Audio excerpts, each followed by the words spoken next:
My name is Christine Mummery and I'm Professor of Developmental Biology at Leiden University Medical Center in the Netherlands. I'm delighted and honoured to be a laureate for the Grand Prix scientifique of the Fondation Lefoulon Delalande in the Institute of France. I studied physics at university in the UK, but was also interested in biology and became fascinated by the biomechanics and biophysics of the heart. I came to the Netherlands as a postdoc to study how ion transport controls its electrical activity. We studied cardiovascular developments in mouse embryos until Gail Martin and Martin Evans discovered in 1981 that they could isolate stem cells from mouse embryos, a wonderful model system for research, since they could differentiate into the cardiomyocytes we needed. But there were still mouse cells, and we knew that the mouse heart beats 10 times faster than humans, so quite different. In 1998, though, the first embryonic cells in humans were described. I just wanted to do one experiment with these cells, culture them under the conditions that had made our mouse embryonic stem cells turn into cardiomyocytes. That was a eureka moment. On February the 14th, Valentine's Day 2001, we saw our first beating heart cells in the culture. Fast forward to a sabbatical in Harvard in 2007, just at the time induced pluripotent stem cells were described. Finally, a source of heart and blood vessel cells that we could derive from patients.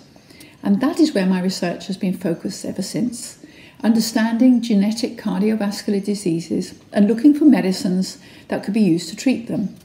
We've made the models better all the time, introduced different combinations of heart cells which make the cardiomyocytes mature, created heart tissue in 3D from stem cells, and introduced microfluidics to mimic blood flow in what we call organs on chip. What has this, together with the work of many others in the field, led to? We can now predict better than ever before which medicines represent a risk of sudden cardiac death or heart failure to particular individuals. This has been very useful of late in studies on COVID. We're beginning to predict very well which drugs are best used for which disease to benefit patients with heart and blood vessel diseases. My lab continues to do this research with huge enthusiasm, and together we develop new ideas and strategies that can lead to better models to understand the human heart and perhaps even reduce the need in some cases for animal experiments. Some of our disease models are now close to being even better than the best animal models. With this prize, I would like to create opportunities to promote the careers of young researchers, particularly women. I intend to hold a series of lab retreats with that in mind, and as soon as feasible, as well as facilitating visits to other labs.